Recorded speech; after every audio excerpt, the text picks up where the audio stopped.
Welcome to Parev TV. Today we are going to discuss the upcoming parliamentary elections in Armenia on April the 2nd. As we all know, Armenia is evolving, and the significance of the upcoming elections is basically transitioning from a presidential system to a parliamentary political system. The new system will reduce the power of the president and give more power to the members of the parliament. Diaspora Armenians, and there are many people concerned with the outcome of these elections, diaspora Armenians want to fight the ongoing corruption in Armenia. Many are angry at the state of affairs in Armenia and are willing to voluntarily travel to Armenia to act as observers to ensure fair elections. Our discussion or our interview today is with Mr. Araz, who is a board member of Justice Armenia. And what we are going to discuss is basically the 2017 Transparency Tour.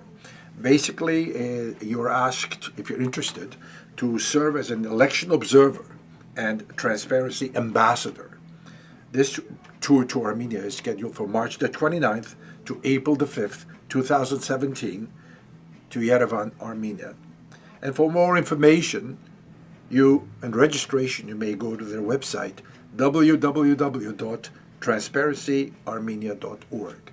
And now to our interview, an in-depth interview with Mr. Ara Araz. What you are doing, what your group is doing, is trying to advance democracy in Armenia as electoral observers. Yes. This is unprecedented. What can you give us in terms of more information as to what is happening?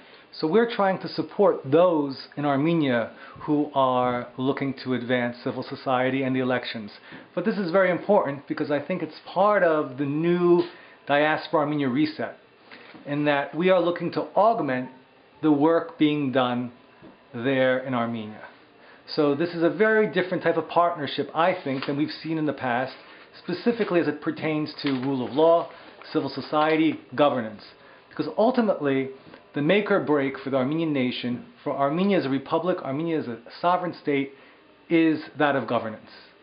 Let me get it straight. What you're doing, there's nothing illegal. In fact, the Armenian government has agreed to have international observers. Yes, but we are not international observers.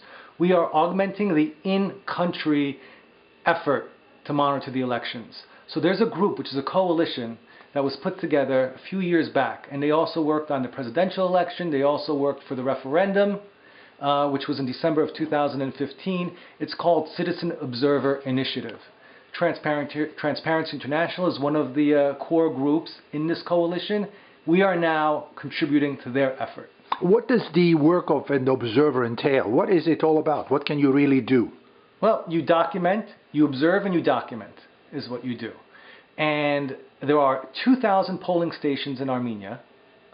They would like to have 2 observers at each polling site. I think for the referendum, they had maybe 1,300 observers altogether. So now we want to grow that number to 4,000, and they would like the diaspora to contribute 500 people to this. The observing takes place over one day, and it's from morning until night. Mm-hmm. So it is going to be a little bit grueling, no doubt. Because the polls open early in the morning, they stay late at night, and you also are present while they're counting the ballots that were cast in that voting precinct. So it's an all-day event.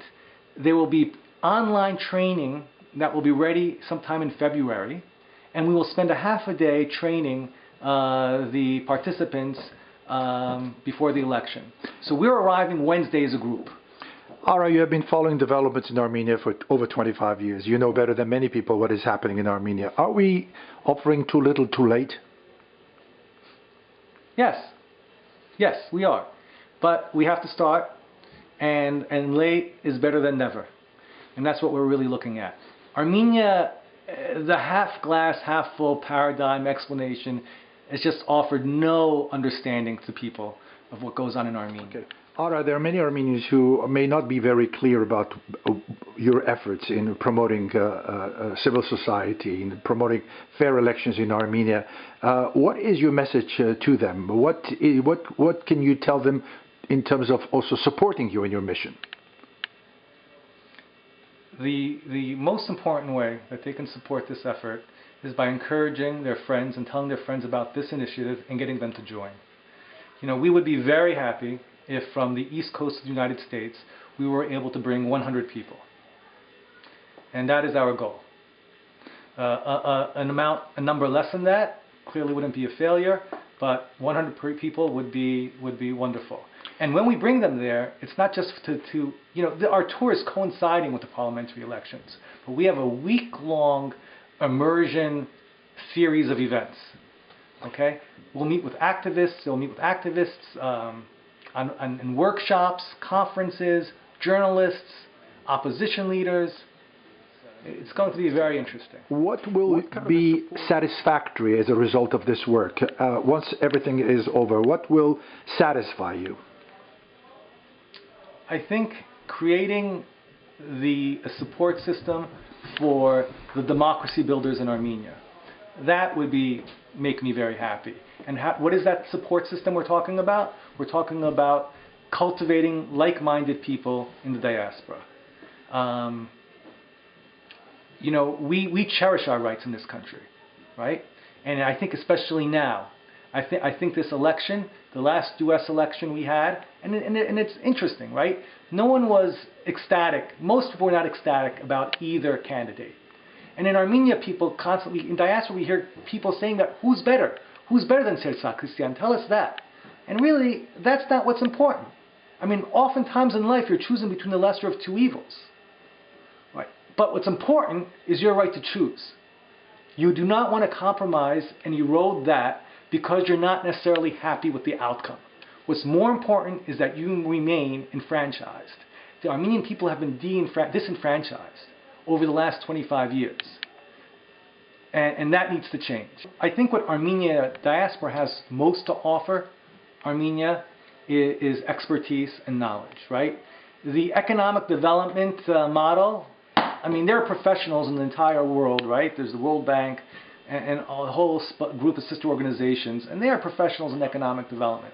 So I don't think the financial contribution of the diaspora is what's most important. It's important, it can play a critical role. What's most important is cultivating a shared sense of value and priorities, and for us to support them in that regard.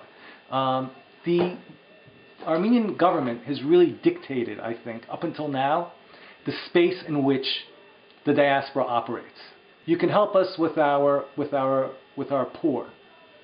You can help us with our orphans. You can help with housing. All the things which are not money-making, which do not affect their interests. And let's do all those things. But at the end of the day, if we don't get the governance right, if we don't help the people in Armenia get governance right, then all that will be for naught. Unless we're planning on just producing so many more Band-Aids at our own expense. At our own expense. I mean, we have institutions here that need attention also. How long can we shift all our resources to Armenia? I mean, how many schools have been built in the diaspora in the last 25 years, since Armenia has become independent? Armenia's problems can only be addressed, and it can only become a viable country through improved governance and accountable governance. So democracy, even if you don't like the outcome, provides the opportunity where you can create mechanisms for accountable governance. That government must be accountable, not to the United States, not to Russia, not to anyone but the Armenian people. Of course, they deal with the realities of the geopolitical situation, and all the countries have influence, right? Not all the countries, but they're not masters of their own fate, and we appreciate that. But the difficult choices that have to be made can only be made by a legitimate government, and that government has to be elected by the people. Anything in closing? This is the 2017 Transparency Tour. I promise you it will be a good time. I promise you it will be a time where an eye-opening 7-day experience. From March 29th to April 5th, please go to transparentarmenia.org.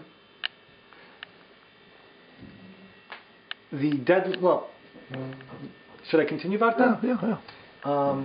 We have a deadline for February 28th to become an election observer, and March 15th to become what we call a transparency ambassador. Because you will be there in Armenia sharing your experience from a developed democratic country, and you'll be sharing with the activists there. Because at every point, democracy, in order to work, you need an engaged citizenry.